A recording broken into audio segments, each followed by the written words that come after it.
Hello dear student, how are you? कैसे हो आप सब? आई होप आप सब बहुत अच्छे होंगे।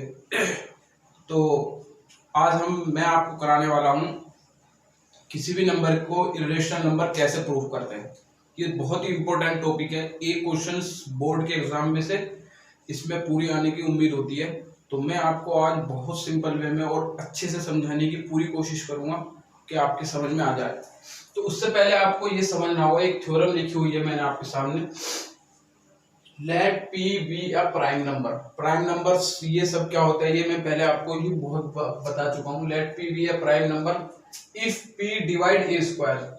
हो सकता है यहाँ पर आपको सही ना चमक रहा हो, मैं आपको बोल रहा हूँ p divide a square comma then p divides a where a is a positive integer. क्या मतलब है इस थ्योरम का? मतलब यह है यदि p एक प्राइम नंबर है और a एक पॉजिटिव इंटीजर है, ठीक है, यदि p ए स्क्वायर को डिवाइड कर देता है तो 101% ये थ्योरम ये कहती है कि p जो है वो a को भी 100% डिवाइड करेगा।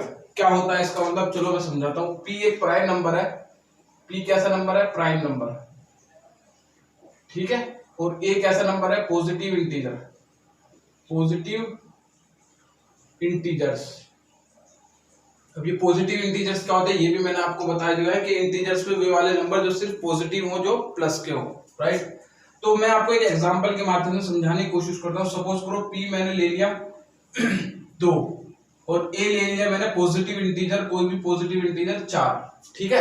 तो इस थ्योरम का मतलब यह है, यहाँ पर मैं निकालता हूँ p है ये, यहाँ पर मैं निकालता हूँ ये a की वैल्यू है 4, यहाँ से मैं निकालता हूँ a स्क्वायर की वैल्यू, यानी 4 का स्क्वायर बराबर 16। ये थ्योरम ये कहती है यदि p ए स्क्वायर को डिवाइड कर देता है पूरा पूरा, ए स्क्वायर की वैल्यू कितनी है 16 और p की वैल्यू कितनी है 2, ये इसलिए से कितनी बार आता है इसके टेबल में 8 बार। तो p ने जो है ए स्क्वायर को एग्जैक्टली डिवाइड कर दिया, कितनी बार? 8 बार। तो यदि p ए स्क्वायर को एग्जैक्टली डिवाइड कर देता है तो 101% p जो है a को भी डिवाइड करता है। बताओ a कितना था? हमने कितना लिया था? 4, और p कितना लिया था हमने? 2, तो 2 2 जा 4। तो जब p a स्क्वायर को डिवाइड कर देता है एग्जैक्टली तो 101% p जो है a को भी डिवाइड करेगा। ये इस थ्योरम का मतलब है कि यदि p a स्क्वायर को डिवाइड कर देता है 100% तो p a को भी डिवाइड करेगा। ये हमें देखने की जरूरत नहीं है। यदि p ने a स्क्वायर को डिवाइड कर दिया तो हम कह सकते हैं p a को भी डिवाइड करेगा, ये हमें देखने की जरूरत नहीं है यदि p प्राइम नंबर हो और a क्या हो? पॉजिटिव इंटीजर, ठीक है। सपोज करो हमने p ले लिया, यहाँ पर प्राइम नंबर ले लिया कोई भी 3, और a ले लिया, सपोज करो हमने कोई भी ले लिया, a नंबर ले लिया हमने 5, पॉजिटिव इंटीजर है। तो यहां से हम निकालते हैं ए स्क्वायर की वैल्यू, कितना आएगा? 5 का स्क्वायर 25। यहां से हम निकालते हैं ए स्क्वायर को p से डिवाइड कराते हैं। ए स्क्वायर की वैल्यू कितनी है? 25 और p की वैल्यू कितनी है? 3। ये इसे डिवाइड नहीं करता, p जो है ए स्क्वायर को डिवाइड नहीं करता। तो इससे हमें ये प्रूफ होता है कि p जो है वो a को भी डिवाइड नहीं करेगा। यदि p ए स्क्वायर को डिवाइड कर देता है तो ही पॉसिबल है p a को डिवाइड करेगा।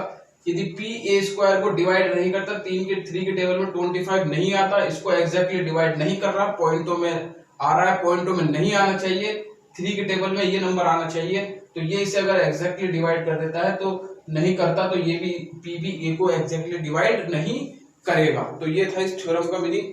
तो इस थ्योरम जो है ये कभी एग्जाम में नहीं आती, लेकिन इसके हेल्प से ही हम प्रूव करेंगे किसी भी नंबर को इरेशनल नंबर।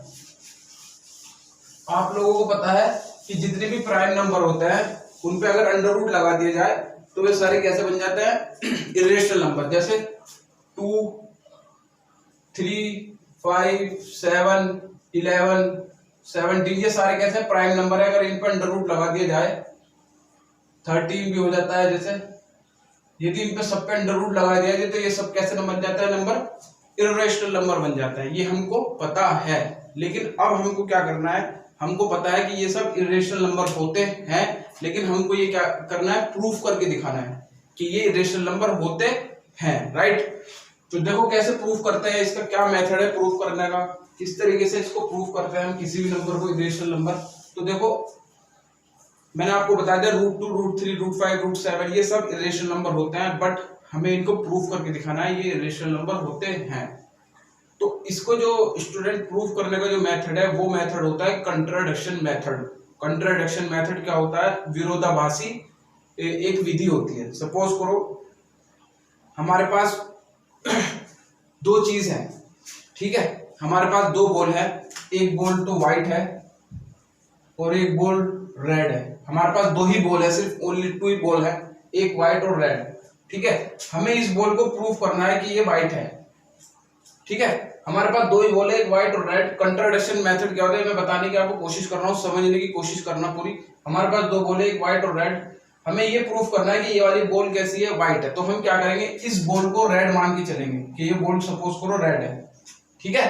और कुछ कैलकुलेशन करने के बाद में ये निकल के आएगी, कुछ मैथमेटिकल कैलकुलेशन करने के बाद में ये निकल के आएगा कि जो हम इस बॉल को रेड मान के चलेंगे ये हमारी एजम्पशंस क्या है? रॉन्ग है। कि हम इस बॉल को जो हम रेड मान के चले, बाद में कुछ कैलकुलेशन करने के बाद हमें पता लगा कि ये वाली बॉल को, व्हाइट बॉल को जो हम रेड मान के चले थे, हमारी एजम्पशंस ये क्या है? गलत मान के चले हम। तो फिर सही क्या है कि इस बॉल का, ये बॉल कैसी होगी? व्हाइट होगी। ऐसी बॉल ये है, ये रेड बॉल है, हमें इसे प्रूफ करना है कि ये कैसी बॉल है?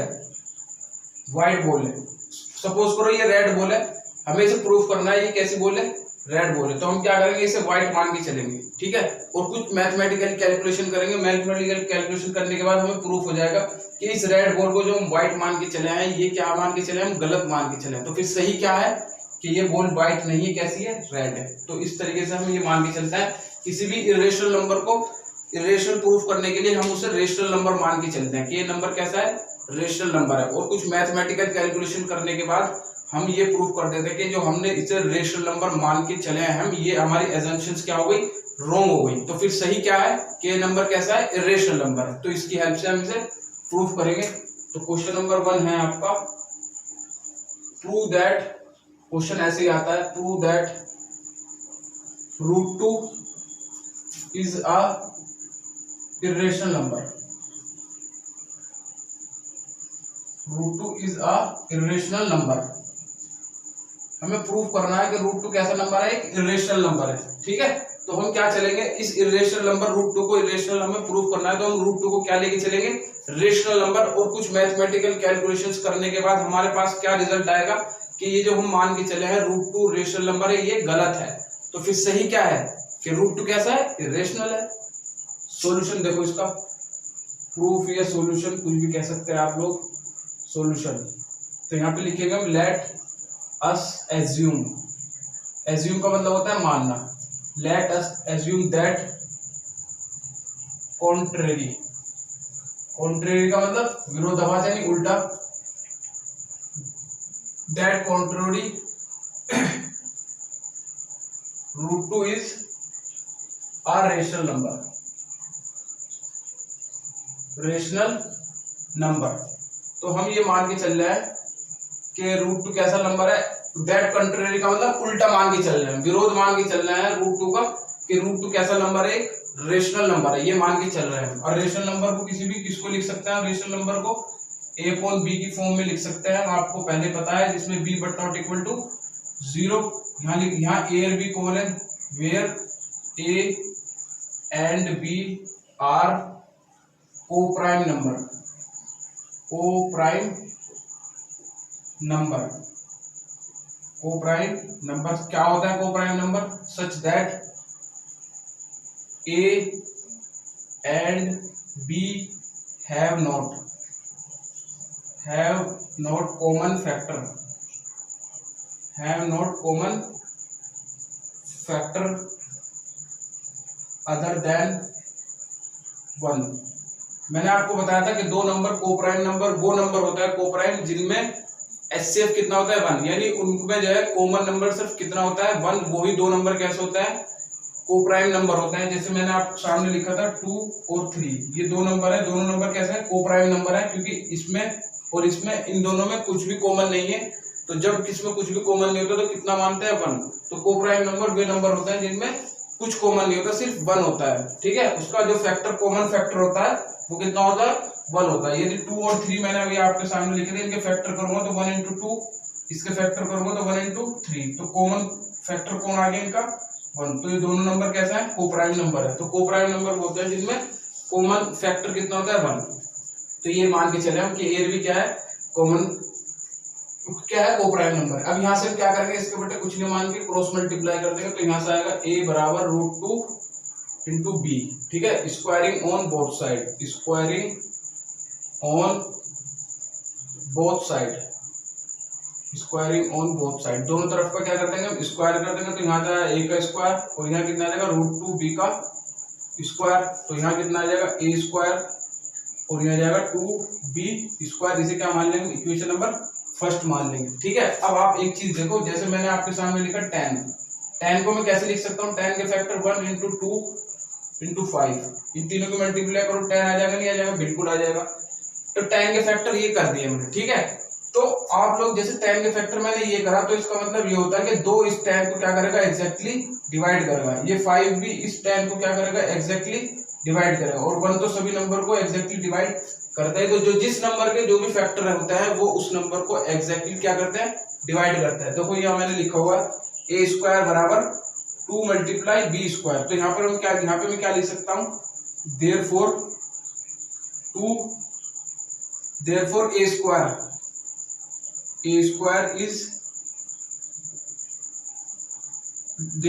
square is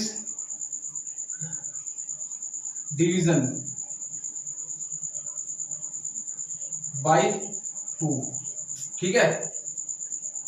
तो यहां से क्या रिजल्ट निकलता है, तो therefore a is also divisible by 2, ये लिख लो, a square is divisible by 2। a square 2 से डिविजिबल है, क्योंकि a स्क्वायर के दो ही फैक्टर है, 2 इंटू बी स्क्वायर। तो 2 इसे भी डिवाइड करेगा, b स्क्वायर इसे भी डिवाइड करेगा। तो 2 क्या हो गया, a स्क्वायर का फैक्टर हो गया। तो a square is divisible by 2। a square किससे डिवाइड है, 2 से डिवाइड है। तो a भी किससे डिवाइड होगा, 2 से डिवाइड होगा। ये मैंने अभी आपको जो थ्योरम बताई थी उसका रिजल्ट है कि ये कैसा नंबर है, प्राइम नंबर है, a क्या है, पॉजिटिव इंटीजर है।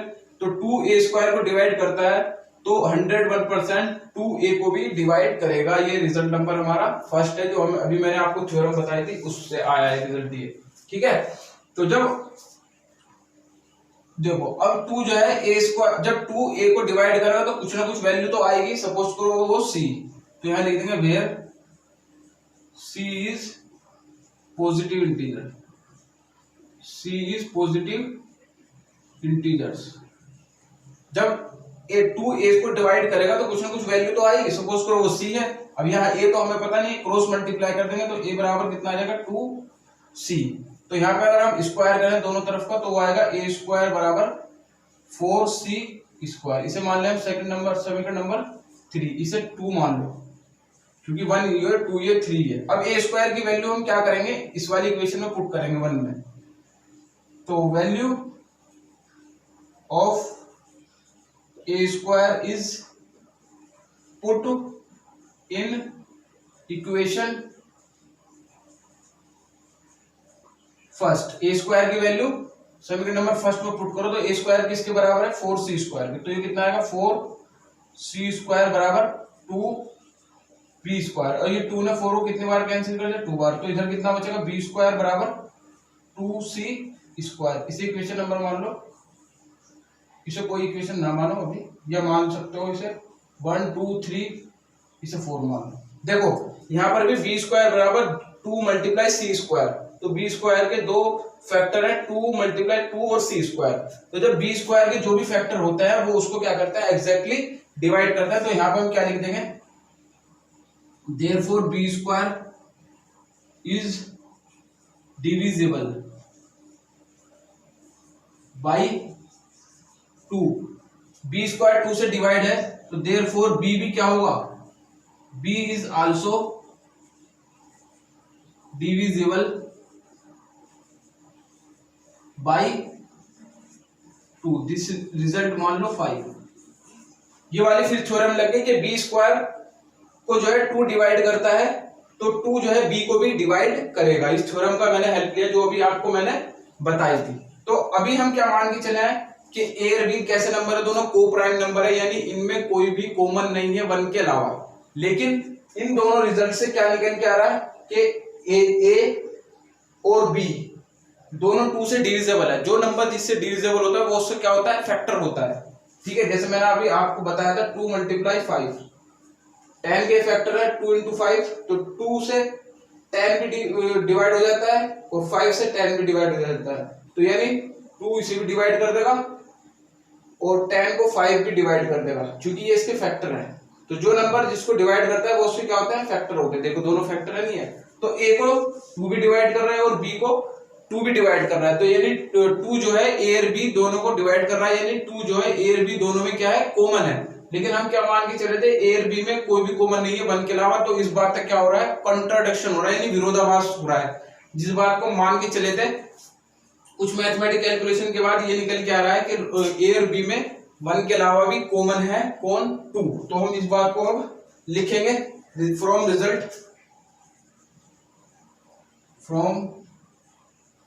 रिजल्ट कौन कौन से रिजल्ट, 2 और 5, फ्रॉम रिजल्ट 2 and 5 that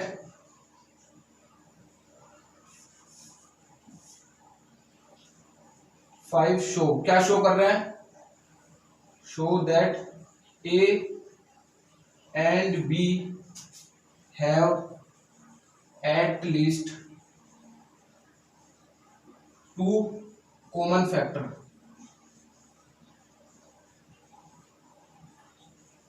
तो 2 रिजल्ट और 5 रिजल्ट क्या दिखा रहा है कि ए और बी में जो है 2 क्या है, कॉमन फैक्टर है। बट दिस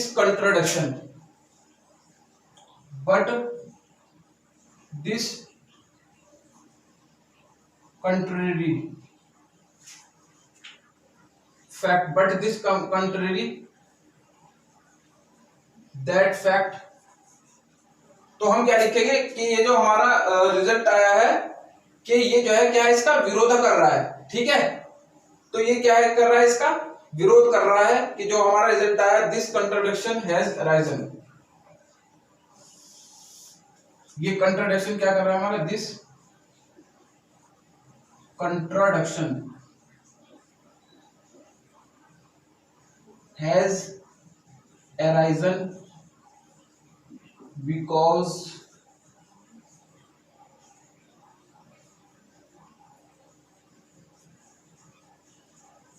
तो जो कंट्राडिक्शन का मतलब विरोध कर रहा है, has arisen because of our incorrect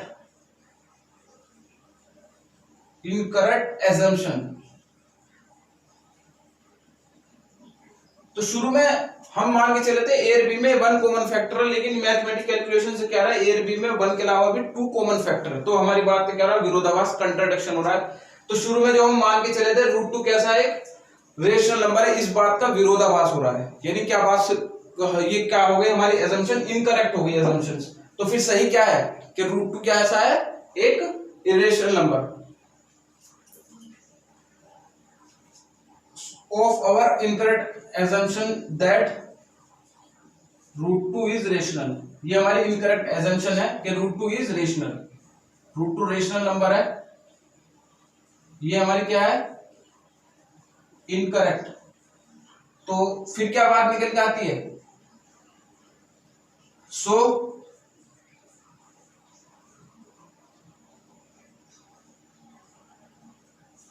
conclude that, तो क्या रिजल्ट निकल के आता है, √2 is a irrational number, irrational number. तो इस बात से क्या हमारा क्या कंक्लूजन निकल के आता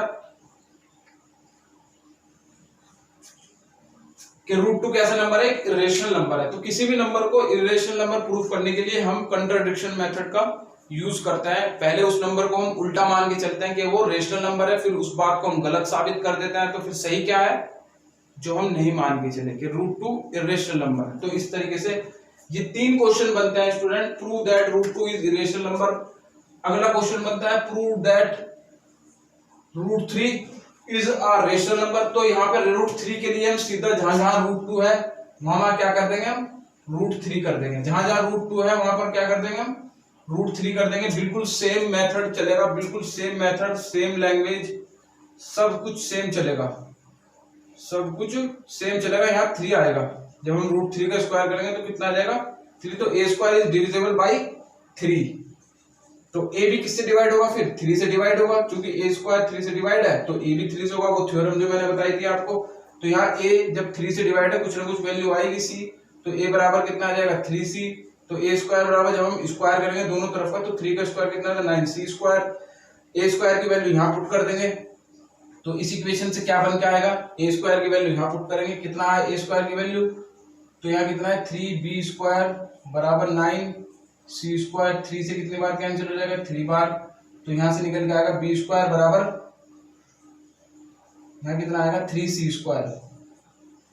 तो इक्वेशन नंबर 4 आ गई। तो b is divisible by 3, b 3 से डिविजिबल है तो b किससे भी डिविजिबल होगा 3 से भी डिविजिबल। जब a b स्क्वायर 3 से डिविजिबल है तो b भी 3 से डिविजिबल होगा। बिल्कुल यहाँ पर सेम लैंग्वेज लिखनी है।